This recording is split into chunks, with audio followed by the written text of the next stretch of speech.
ભવસંભવ ભીતિભેદનમ સુખસંપદ કરુણાનિકેતનમ વ્રતદાન તપઃ ક્રિયાફલમ સહજાનંદ ગુરુમ ભજે સદા વર્ણિવેશ રમણીય દર્શનમ મંદહાસ્ય રુચિરાનનાંબુજમ પૂજિતમ સુરનરોત્તમે મુદા ધર્મનંદનમહં વિચિંતયે ત્વં સુકાંતભૃતં કાંતમ ત્વં કાંતમ સર્વદોગતમ ત્વં ગતે દ્વેગદેવત્વમ ત્વં વંદે ભક્તિકાસુતમ. સર્વ અવતારી ઈષ્ટદેવ ભગવાન શ્રીહરિના દિવ્ય સાનિધ્યમાં સ્વામિનારાયણ સંપ્રદાય દક્ષિણ વિભાગ અધિષ્ઠાતા દેવ વડતાલવાસી શ્રી લક્ષ્મીનારાયણ દેવ હરિકૃષ્ણ મહારાજની છત્રછાયામાં અમદાવાદ બિરાજમાન શ્રી નરનારાયણ દેવની સ્મૃતિએ સહિત સ્વામિનારાયણ સંપ્રદાય લક્ષ્મીનારાયણ દેવ ગાદીનું કેનેડાને આંગણે પ્રથમ વડતાલ ધામનું બિરુદ જેને પ્રાપ્ત છે એવા આપણા કેલગરી સ્વામિનારાયણ મંદિરમાં બિરાજમાન જેમનો વાર્ષિક પાટોત્સવ આપણે ખૂબ ઉત્સાહ ભાવથી ઉજવી રહ્યા છીએ એવા ઘનશ્યામ મહારાજ, લક્ષ્મીનારાયણ દેવ, રાધાકૃષ્ણ દેવ, રામચંદ્રજી દાદા, હનુમાનજી મહારાજ, ગણપતિ દાદા, સિદ્ધેશ્વર દાદા આદિ સર્વે દેવોના દિવ્ય સાનિધ્યમાં આજની આ દિવ્ય સભામાં મંચ ઉપર સમાસીન પરમ શ્રદ્ધેય, પરમ આદરણીય, પરમ આત્મીય વલ્લભ કુલભૂષણ શ્રી અનિરુદ્ધાચાર્ય ગોસ્વામી મહામહોદય શ્રી ચિરંજીવી, આયુષ્યમાન અને ખૂબ ઉજ્જવળ ભવિષ્ય જેના માધ્યમથી નિર્માણ થવાનું છે અને એવી જેમના એમ કહેવાય મોરના ઈંડાને ચિતરવાના ન હોય એવી જેની પ્રતિભા છે એવા ગોવિંદરાયજી મહોદય, અમારા બાળલાલજી, ધર્મકુળ આશ્રિત વાલા સર્વે અમારા સંતો, પાર્ષદો, શ્રીજીના લાડીલા ધર્મકુળ આશ્રિત વાલા સર્વે સત્સંગી હરિભક્તો, સર્વ ધર્મપ્રેમી સજ્જનો, સર્વ મોક્ષભાગી જીવાત્માઓ, દરેક ભક્તજનોને અમારા હૃદયપૂર્વક જય સ્વામિનારાયણ. વાલા ભક્તો, આજે કેલગરી વડતાલ ધામને આંગણે આ સુંદર મજાના પાટોત્સવના નિમિત્તે વલ્લભકુળ, ધર્મકુળ અને આ સત્સંગ સમાજ એનું જે સુંદર આયોજનને આપણને સૌને એના સાક્ષી બનવાનો અવસર મળ્યો છે, આપણા સૌના મહદભાગ્ય છે. આમ તો આપણા શાસ્ત્રોની અંદર ભગવાનની ઉપાસનાની જે રીત બતાવી છે, વચનામૃતની અંદર ભગવાન સ્વામિનારાયણને એક પ્રશ્ન પૂછવામાં આવ્યો કે ભગવાન આ ધરા ઉપર જ્યારે અવતાર ધારણ કરીને ચરિત્ર કરતા હોય, લીલાઓ કરતા હોય, એ પરમાત્માની પ્રાપ્તિના જે ઉપાયો જેને આપણે દર્શન શાસ્ત્રોના માધ્યમથી અથવા તો આપણા વેદ પુરાણ ઉપનિષદની અંદર જે એના વિધિઓ અને વિધાનો બતાવ્યા છે, વિધિ નિષેધના નિયમો બતાવ્યા છે, એનું આચરણ કરીને એ પરમાત્માની પ્રાપ્તિ થાય એ તો આ પૃથ્વીનો ધર્મ છે, પૃથ્વીનો નિયમ છે. પણ કદાચ અનેક બ્રહ્માંડો આપણા શાસ્ત્રોની અંદર કીધું કે પરમાત્માના એક એક રોમની અંદર અનંત કોટી બ્રહ્માંડો ઉડતા ફરે છે, એવા જે અનંત કોટી બ્રહ્માંડના અધિપતિ, તો એ બ્રહ્માંડોની અંદર પણ જ્યાં સૃષ્ટિની રચના અથવા તો જ્યાં જીવ સૃષ્ટિ રહેલી છે એના કલ્યાણનો માર્ગ પણ આ જ હશે કે બીજો હશે?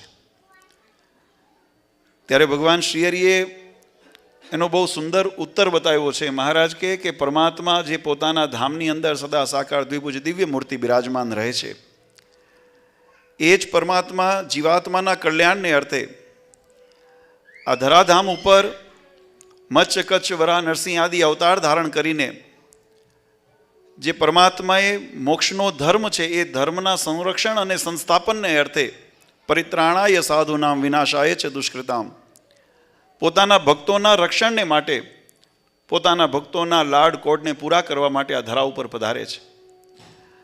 અને એ પરમાત્માનો જ્યારે કોઈ સમાશ્રય કરે, એ પરમાત્માની કોઈ સેવક ભાવ બતાવી, દાસ ભાવ બતાવીને જ્યારે ભક્તિપરાયણ, પ્રેમ ભાવ બતાવીને જ્યારે ભક્તિપરાયણ થાય, ત્યારે એ આશ્રય અને પરમાત્માની કરેલી ભક્તિ એ જ કલ્યાણનું, મોક્ષનું સાધન બને છે. અને એ નિયમ કેવળ આ પૃથ્વીલોકની અંદર કે આપણા આ પુડલા બ્રહ્માંડ માટે એક નિયમ નથી, પણ અનંત બ્રહ્માંડોની અંદર પણ પરમાત્માની જો પ્રાપ્તિનો ઉપાય હોય તો એ ભગવાનની શરણાગતિ અને ભગવાનની ભક્તિ, આ બે માર્ગ એવા આપણને બતાવ્યા છે જેને કરીને પરમાત્માની પ્રાપ્તિ થાય છે.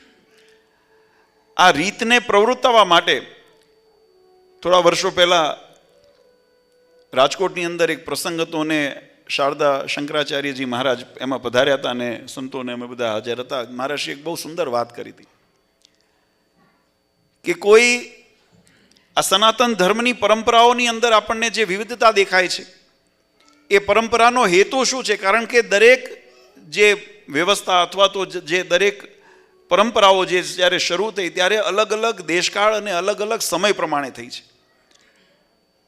જેમ દરેક યુગની અંદર યુગ પ્રધાન વ્યવહાર હોય છે એ જ પ્રમાણે યુગ પ્રધાન જ્ઞાન પણ હોય છે.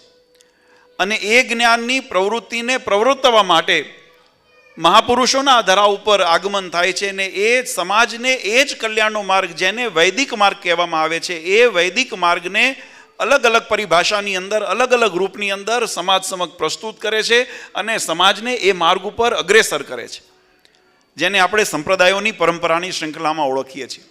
પછી રામાનુજ સંપ્રદાય હોય, મધ્વ સંપ્રદાય હોય, નિંબાર્ક સંપ્રદાય હોય, વલ્લભ સંપ્રદાય હોય, સ્વામિનારાયણ સંપ્રદાય હોય, શાંકર્ય સંપ્રદાય હોય, શક્તિ સંપ્રદાય હોય. એ પરંપરાના સ્વરૂપો આપણને અલગ અલગ દેખાય છે, પણ એની અંદર રહેલું જેમ કોઈ નદીમાંથી અથવા તળાવમાંથી આપણે પાણી ગ્રહણ કરીએ ત્યારે જેવું પાત્રનું રૂપ હોય પાણી એવો આકાર લે, પણ રૂપના પાત્રના જુદા છે. અંદર જે જળ છે ને તો એક જ છે. એ રૂપની અંદર ભિન્નતા આપણને દેખાય છે, પણ એની અંદર જે જળ તત્વ છે એની અંદર એકાત્મ ભાવ બતાવ્યો છે. ભગવાન સ્વામિનારાયણે એ જ ઉપાસના ભક્તિને એકેશ્વરવાદની અંદર સ શ્રી કૃષ્ણ પરબ્રહ્મ ભગવાન પુરુષોત્તમ ઉપાસ્ય ઈષ્ટદેવો ન સર્વાવિર્ભાવ કારણ સ રાધા યુતો જ્ઞેયો રાધા કૃષ્ણ ઇતિ રૂક્ષ્મણીઓ રમ્યો પેતો લક્ષ્મી નારાયણ સહી. ભગવાને એ જ ઉપાસના ભક્તિને અલગ અલગ વિધાનની અંદર મહારાજે બતાવ્યું કે ભગવાન પુરુષોત્તમ નારાયણ એ જ્યારે રાધિકાજી સહિત હોય ત્યારે રાધાકૃષ્ણ રૂપે આપણને દર્શન થાય, જ્યારે અર્જુનજી સહિત હોય ત્યારે નરનારાયણ રૂપે દર્શન થાય, જ્યારે લક્ષ્મીજી સહિત બિરાજતા હોય ત્યારે લક્ષ્મીનારાયણના રૂપમાં આપણને દર્શન થાય. બર્તન સબકે ન્યારે ભય પર પાની સબ મેં એક તત્વનું આપણી ઉપાસના ભક્તિની રીત છે. અને એ તત્વ પરમ તત્વ એ પરમાત્માનું તત્વ છે. અને એ સ્વરૂપની પરંપરાની જે ઉપાસના ભક્તિની અંદર જે માર્ગે કરવું એનું નામ સંપ્રદાયની પરંપરા અને પ્રથા છે.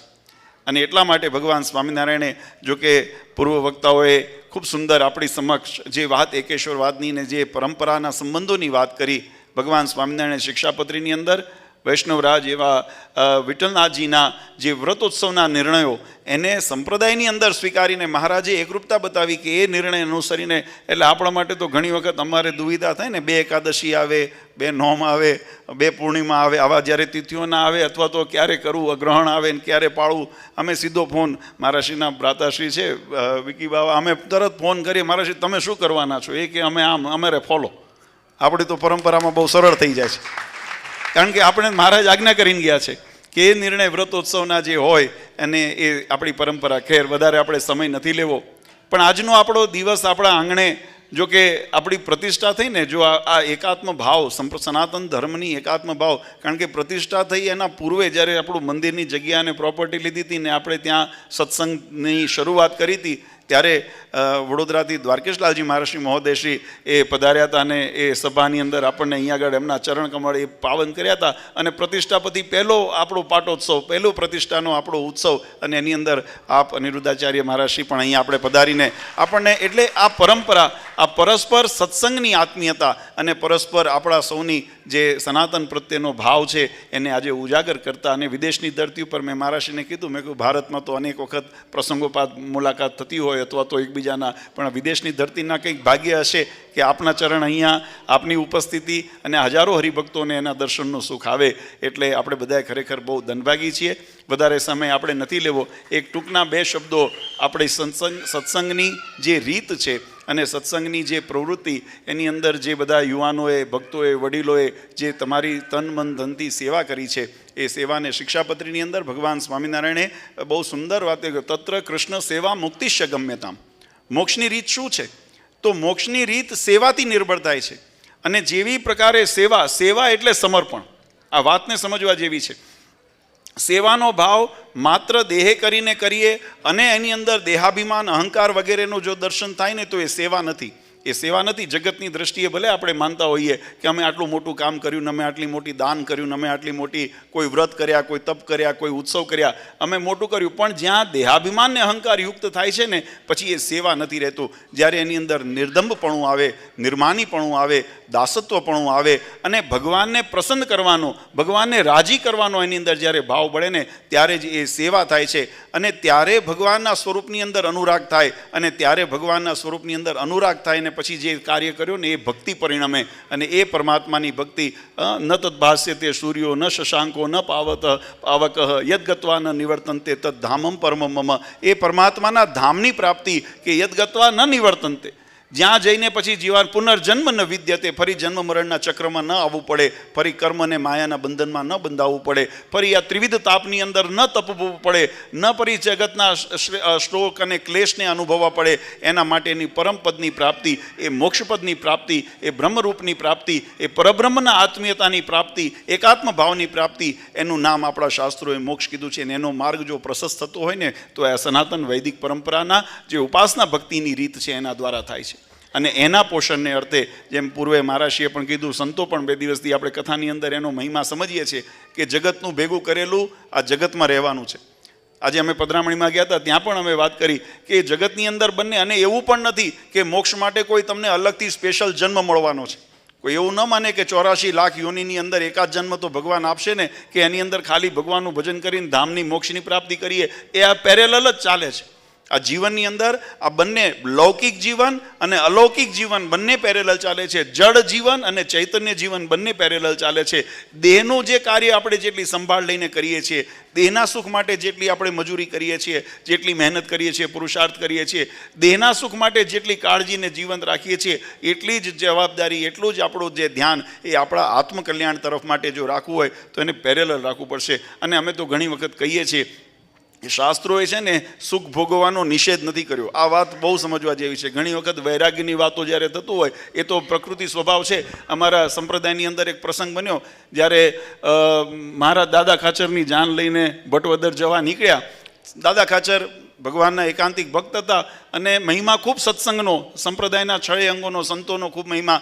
એટલે દાદા ખાચરે કીધું, મહારાજ હું જઉં જાનમાં, પણ હું લગ્ન કરવા જઉં, પણ એક શરતે કે મારી જાનમાં સંતો આવે. હવે સામાન્ય રીતે ગ્રહસ્થના ધર્મ અને ત્યાગીના ધર્મ એ નિષેધ બતાવ્યા કે ગ્રહસ્થના ધર્મની અંદર ન આવવું, પણ દાદા ખાચર જેવા ભક્તે ભગવાને આગળ આજાજી કરી કે મારી જાનડીઓ જો સંતો થાય ત્યારે અમે એમને જાનમાં જઈએ. અને મહારાજે સ્વીકાર્યું પણ ખરું. એ ભગવાનને પોતાના ભક્તને આધીન થયા અને એ મહારાજ સંતોને કીધું થાવ તૈયાર, આપણે જાનમાં જવાનું છે.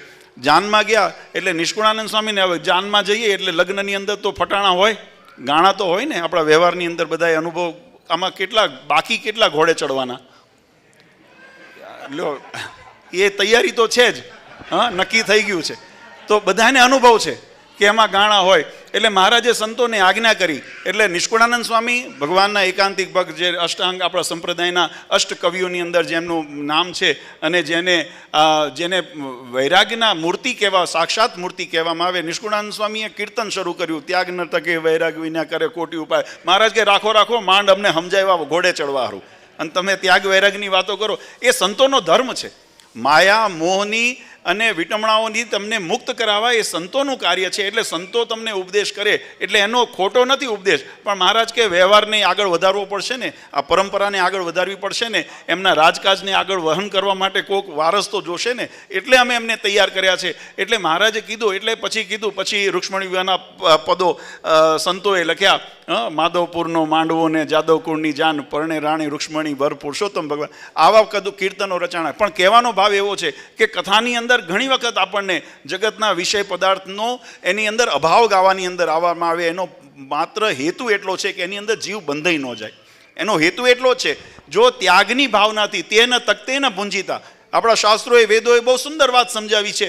ભોગવવાની રીત શીખવાડી, જીવન જીવવાની રીત શીખવાડી, જેમાં આસક્તિને બંધન ન થાય એવા ભાવ સાથે તમે જો વિષયનો યોગ થતો હોય તો એ દોષ નથી કરતા. પણ જે દિવસે આસક્તિને બંધન વિષય આધીન થઈ, ઇન્દ્રિયો વિષયની ગુલામ બની ગઈ, તે દિવસે આપણને પતનના માર્ગ ઉપર એ આપણને લઈ જાય અને ત્યારે કોઈ ઉદ્ધાર કરનાર ન હોય. એટલા માટે એને વારે વારે ખંડન કરવામાં આવે. પણ હું તો કાયમ કહું, મહારાષ્ટ્રીએ પણ વાત કરી, તમે પાંદડા ફરે એનો વાંધો નથી, વ્યવહારની અંદર થોડા જીવનશૈલીની અંદર થોડો ઘણો ફેરફાર થાય તો એને આપણે સમય સંજોગ પ્રમાણે કદાચ એને સ્વીકારી લઈએ, પણ આપણી જે શુદ્ધ પરંપરાઓ છે, આપણી જે ઉપાસના ભક્તિની રીત છે, આપણી મોક્ષની ને કલ્યાણની જે રીત છે, એને માટે આપણે શાસ્ત્ર સંમત જે સિદ્ધાંતો હોય એને વળગીને રહીએ અને એના આચરણ દ્વારા આપણા જીવનની અંદર એ પાત્રતા કેળવાય અને પાત્રતા આપણને મોક્ષપદની પ્રાપ્તિ કરાવે. આજે એ પ્રાપ્તિ માટેનો આપણે દાખલો કર્યો છે અને એના માટે જેમ પૂર્વ વક્તાઓએ પણ કીધું કે અહીંના ખાસ કરીને યુવાનોને માટે જે પોતાના પ્રારબ્ધ લઈને અહીંયા